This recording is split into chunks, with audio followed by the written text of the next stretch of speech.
I had never heard of the company before, and that should have been the first red flag. No website, no listings, nothing but a single piece of paper pinned to a corkboard at the community center. It was printed in black and white. Confidential hiring, administrative role, great pay, interviews this week only. No logo, no company name, just an address downtown and a phone number that always went straight to voicemail.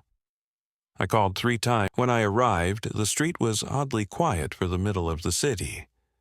The building at 45 Langley was wedged tightly between 2 sleek skyscrapers, but it looked decades older, weather-worn concrete, narrow windows, a faded brass plaque near the door that had been scratched beyond legibility.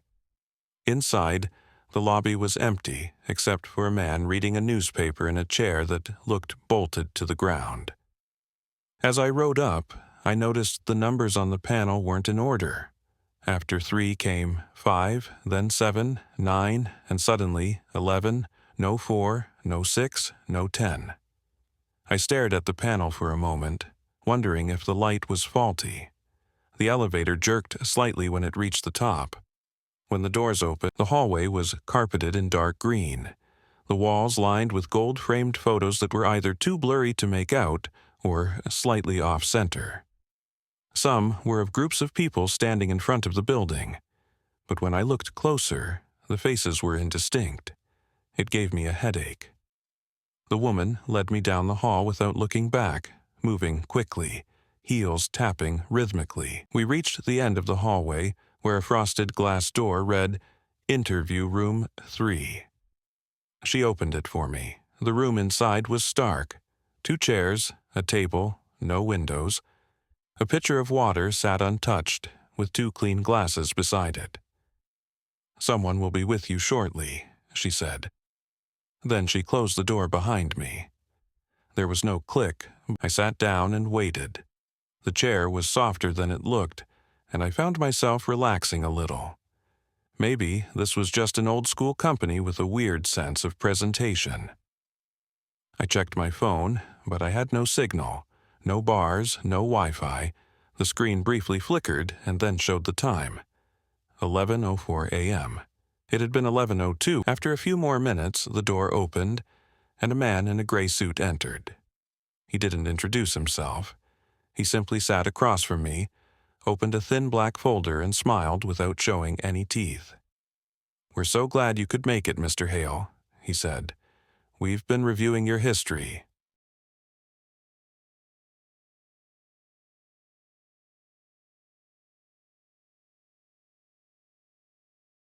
That's when the questions started, and everything shifted.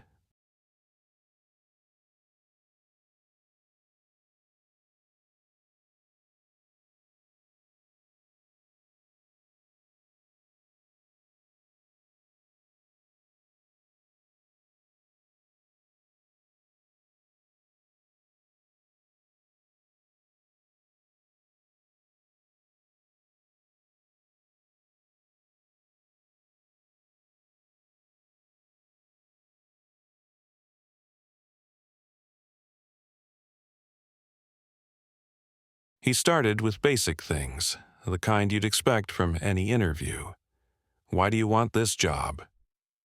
"What are your strengths?" I answered automatically, trying to keep my posture relaxed. But something about the way he watched me made my skin itch. He didn't write anything down. He didn't nod. He just listened, intensely, like he was trying to memorize not just my words, but my breathing. Then, it wasn't just the memory he referred to. It was the phrasing. The exact phrasing I'd used in a therapy journal years ago that had never been shared. My throat tightened. "Excuse me?" I said. And he smiled slightly, almost apologetically, like he knew this part would be uncomfortable. "It's important for us to understand how you deal with trauma," he said. I stared at him, unable to respond. He continued. The room felt colder, though the thermostat on the wall still read 72. "Tell me," he said, leaning forward, "about your recurring dream from last year. The one with the hallway and the ticking sound? My heart skipped. I had mentioned that dream, once, in an anonymous Reddit comment. No name, no account. Just a throwaway. I tried to stand. "Mr. Hale," he said calmly, "you're not in danger. We're simply interested in potential." He gestured to the chair again. I didn't sit. "What is this company?" I asked. "We offer clarity," he said, "to those who unknowingly applied for it." My skin broke out in goosebumps.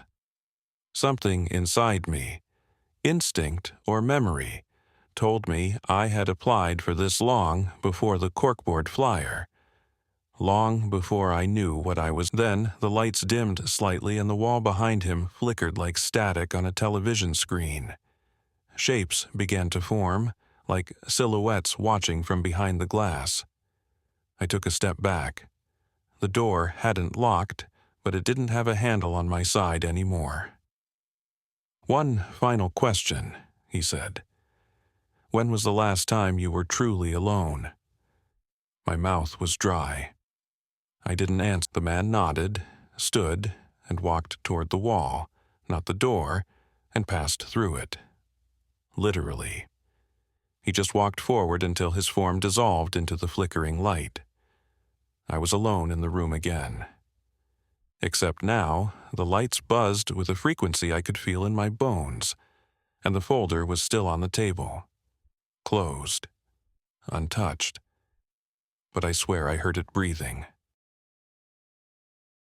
I stood frozen in the middle of the interview room, staring at the spot where the man had vanished into the wall. The silence that followed wasn't peaceful. It was too complete, like the air had been vacuumed out of the space. My pulse was loud in my ears, and the buzzing light overhead flickered just enough to make my vision jitter. I moved to the door again, hoping maybe I had missed something before. But the handle really was. Eventually, I noticed the folder on the table again, and something compelled me to open it. Inside, there was only a single sheet of paper with a sentence typed in red ink. "You exit through understanding." I almost laughed. What the hell was that supposed to mean? I looked around for a camera, thinking maybe I was on some deranged prank show, but there was no lens in sight. I sat down, defeated. Same furniture, same walls. But the air was warmer, dustier. I checked my phone, no signal. The battery read 4%, even though it had been fully charged. The time said 7:42 a.m. That couldn't be right. It had only just been afternoon. I went to the door again. Now it was open. Just a narrow crack showing a hallway bathed in strange, peach-colored light. I stepped through slowly, and the floor felt soft underfoot, like carpet soaked in water. The hallway was long, curving gently left with no end in sight. The walls had no artwork, no windows, just a series of doors with unmarked nameplates. I knocked on one. No answer. Tried the handle. Locked. I kept walking, turning at another bend, and saw the reception desk from earlier. But the woman was gone, and the clock on the wall now read Thursday. I had entered that building. I ran. Down the hall, past the desk, through a door marked stairs.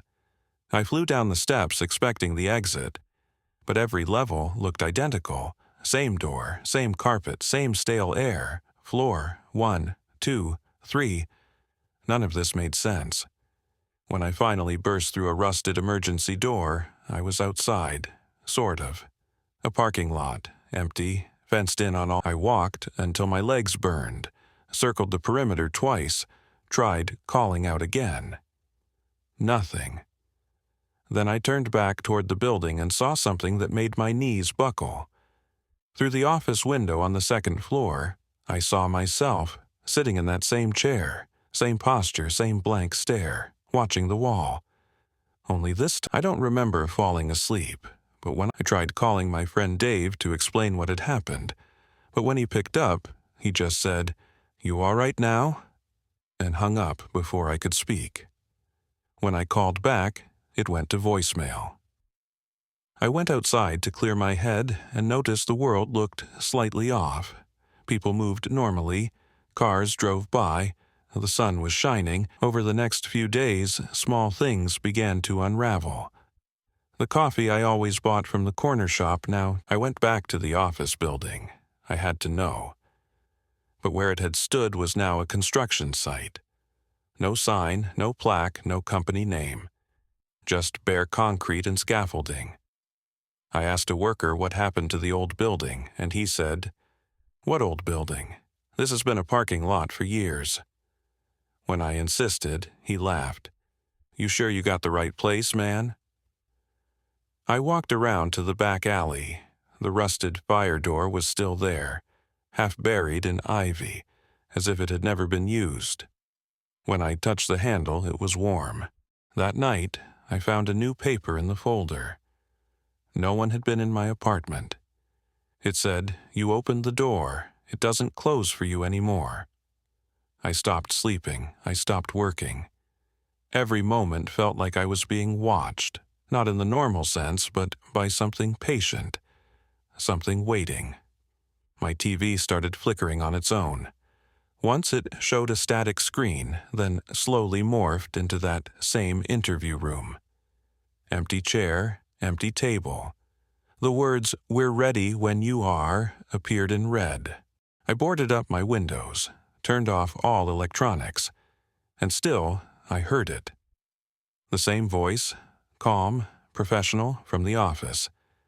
"Tell us more about yourself, Thomas." I shouted back, "Leave me alone." But the silence that followed felt smug, as if I'd just confirmed something for them. Then came the knock, 3 soft taps on the inside of my closet door. I didn't open it. I couldn't. I moved. I changed numbers, got a new job. I never told anyone what happened. But sometimes late at night I find pages taped to my fridge, pages I never printed, pages that read like transcripts of conversations I haven't had yet. It's always the same voice asking the questions, and it always ends the same way. "Thank you for your time. We'll be in touch."